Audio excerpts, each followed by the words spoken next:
বিপ্লববাবু নমস্কার। পয়লা বৈশাখের শুভেচ্ছা, প্রণাম সব কিছু। আপনার দর্শক বা ফলোয়ার্সদের জন্য প্রচুর স্টুডেন্টস, আপনার কিছু ভিডিও দেখলাম, বেশ কয়েক কোটি আপনাকে ফলো করে, দেখে, খুব ভালো লাগে। যে যাই কমেন্টস করছে করুক, দেখছি কিছু নেগেটিভ কমেন্টস। খैर, ব্যাপারটা আমি এই জন্য আমি বলতে চাইছি, কারণ লিখে ওই সমস্ত বোঝানো যাবে না। মনের কথা কখনো লিখে বোঝানো যায় না বলে ভিডিও করা বহুত জরুরি।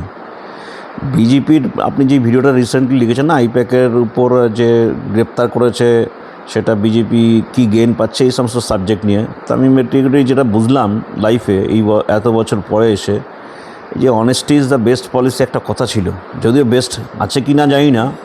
তো বেস্ট যে একটা দিকে লাভ আছে কি, যারা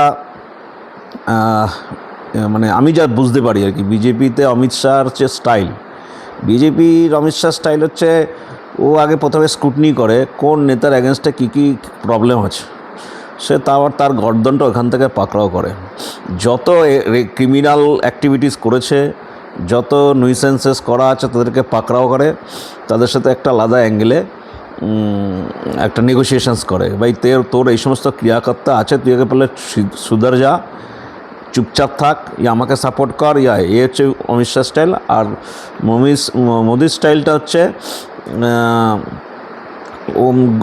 অবভিয়াসলি গুড ওরেটার, সুন্দর বলে, হিউম্যান বন্ডিং, হিউম্যান কানেকশানস, দুটো কম্বিনেশানস।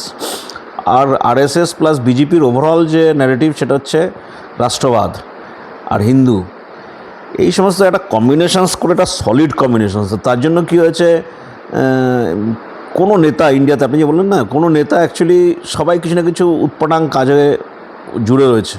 তো উৎপাদন কাজে যেহেতু জুড়ে আছে, ও তো সব ডাটা ওদের কাছে আছে, ওটাকে গর্দন পাকড়াও করে আর নেগোসিয়েশন করতে সুবিধা হয়। সেজন্য বিজেপিকে এখন বহুত ডিফিকাল্ট হারানো, বহুতই ডিফিকাল্ট।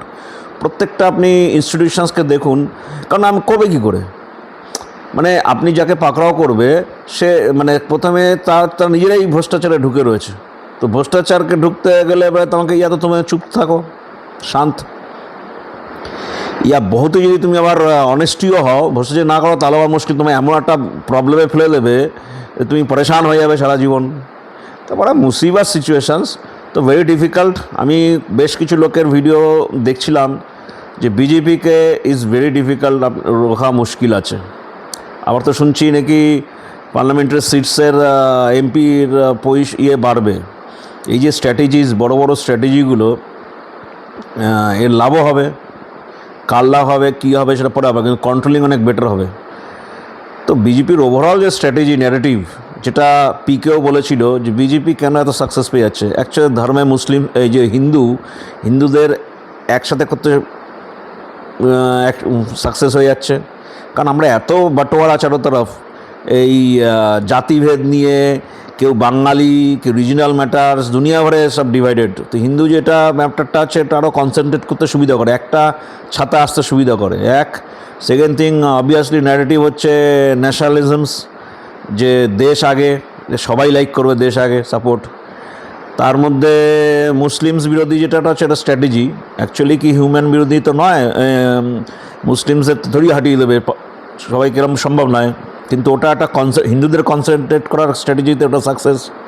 আর এখন হচ্ছে এই যে অমিত শাহর যে স্ট্র্যাটেজিস, যে 99% আমার যা মনে হয়, আমি ভুল হতে পারি ডাটা, ম্যাক্সিমামই দেখি সবাই ভ্রষ্টাচার, কিছু না কিছু পাপকর্ম করেছে।